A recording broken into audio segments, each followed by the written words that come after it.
বাংলাদেশের রাজনৈতিক অঙ্গনে বেগম খালেদা জিয়া ছিলেন এক অবিস্মরণীয় নাম। দীর্ঘ ৪ দশকের রাজনৈতিক পথচলায় তিনি বহুবার ক্ষমতার পালাবদল দেখেছেন, জেল খেটেছেন, কিন্তু জনতার রায় বা নির্বাচনে তিনি ছিলেন অপরাজেয়। দৃঢ়তা, ধৈর্য ও অবিচল সাহসের বাতিঘর বাংলাদেশের প্রথম প্রধানমন্ত্রী ও বেনজির ভুট্টোর পর মুসলিম বিশ্বের দ্বিতীয় মহিলা প্রধানমন্ত্রী ছিলেন বেগম খালেদা জিয়া।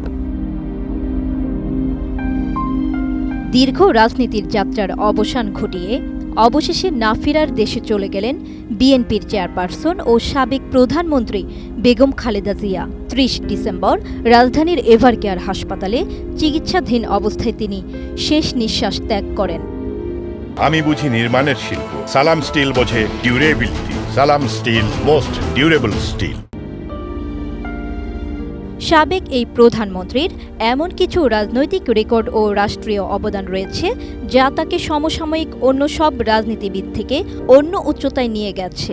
নির্বাচনী সাফল্য থেকে শুরু করে রাষ্ট্র পরিচালনায় তার নেয়া যুগান্তকারী সিদ্ধান্তগুলো আজ ইতিহাসের অংশ। বেগম খালেদা জিয়ার রাজনৈতিক জীবনের সবচেয়ে বড় এবং ঈর্ষণীয় রেকর্ড হল তিনি তার জীবনে অংশগ্রহণ করা কোনো নির্বাচনেই পরাজিত হননি। ১৯৯১ থেকে ২০০৮ সাল পর্যন্ত তিনি ৫টি সাধারণ নির্বাচনে অংশ নিয়ে মোট ২৩টি আসনে প্রতিদ্বন্দ্বিতা করেন এবং বিস্ময়করভাবে প্রতিটিতেই জয়লাভ করেন। বাংলাদেশের ইতিহাসে এতগুলো ভিন্ন ভিন্ন আসনে দাঁড়িয়ে সবকটিতে জেতার রেকর্ড আর কোনো নেতার নেই। পরবর্তীতে আইন পরিবর্তন হলে ২০০৮ সালে তিনি সর্বোচ্চ ৩টি আসনে দাঁড়িয়ে ৩টিতেই বিজয়ী হন। বাংলাদেশের নির্বাচনী আইনে আগে একজন প্রার্থী সর্বোচ্চ ৫টি আসনে দাঁড়াতে পারতেন। বেগম খালেদা জিয়া ১৯৯১, ১৯৯৬ এবং ২০০১ সালের নির্বাচনে ৫টি করে মোট ১৫টি আসনে প্রার্থী হয়ে সবকটিতেই বিপুল ভোটে জয়লাভ করেন, অর্থাৎ তিনি ৫ আসনে বিজয়ের হ্যাট্রিক করেছিলেন। নির্বাচিত হওয়ার এই সর্বজনীন জনপ্রিয়তার রেকর্ড আর কোনো রাজনীতিবিদের নেই। বাংলাদেশের ইতিহাসে বেগম খালেদা জিয়াই একমাত্র নারী যিনি একাধারে ফার্স্ট লেডি থেকে প্রধানমন্ত্রী হয়েছেন। স্বামী জিয়াউর রহমান রাষ্ট্রপতি থাকাকালীন তিনি ছিলেন ফার্স্ট লেডি, আর পরবর্তীতে তিনি নিজেই সরকার প্রধান হন। গৃহবধূ থেকে রাষ্ট্রনায়ক হয়ে ওঠার এই নজির বিশ্বে বিরল। ১৯৭৫ পরবর্তী সময়ে দেশে রাষ্ট্রপতি শাসিত সরকার ব্যবস্থা ছিল। ১৯৯১ সালে ক্ষমতায় এসে বেগম খালেদা জিয়াই ঐতিহাসিক দ্বাদশ সংশোধনী পাশের মাধ্যমে দেশকে পুনরায় সংসদীয় গণতন্ত্রে ফিরিয়ে আনেন। এটি তার অন্যতম বড় রাজনৈতিক অর্জন। তার অন্যতম সেরা অর্জন হল নারী শিক্ষায় বিপ্লব।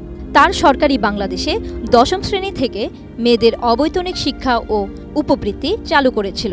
এই একটি সিদ্ধান্ত বাংলাদেশের নারীদের কর্মসংস্থানে যুক্ত হওয়ার পথ খুলে দিয়েছিল, যা বিশ্বব্যাংক সহ আন্তর্জাতিক সংস্থাগুলোর কাছে রোল মডেল হিসেবে স্বীকৃত। বাংলাদেশের স্বাধীনতা অর্জনের ৩০ বছর পর ২০০১ সালে বেগম খালেদা জিয়ার সরকারই প্রথম মুক্তিযোদ্ধা বিষয়ক মন্ত্রণালয় গঠন করে। বিশ্বের প্রথম দেশগুলোর মধ্যে বাংলাদেশ অন্যতম। পলিথিন শপিং ব্যাগ নিষিদ্ধ করেছিল। ২০০২ সালে বেগম খালেদা জিয়ার সরকারই পরিবেশের জন্য ক্ষতিকর পলিথিন উৎপাদন ও ব্যবহার নিষিদ্ধ করার সাহসী সিদ্ধান্ত নিয়েছিল।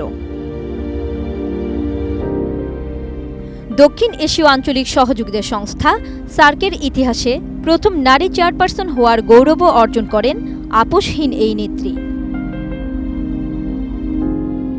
তিনি ত্রয়োদশ সংশোধনীর মাধ্যমে তত্ত্বাবধায়ক সরকার ব্যবস্থাটি সংবিধানের স্থায়ী অংশ হিসেবে যোগ করেন।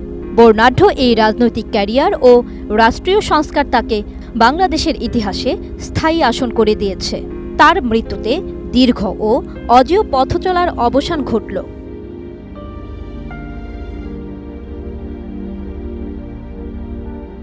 জান্নাতুন Nahar Jerry, desk report, ATN news.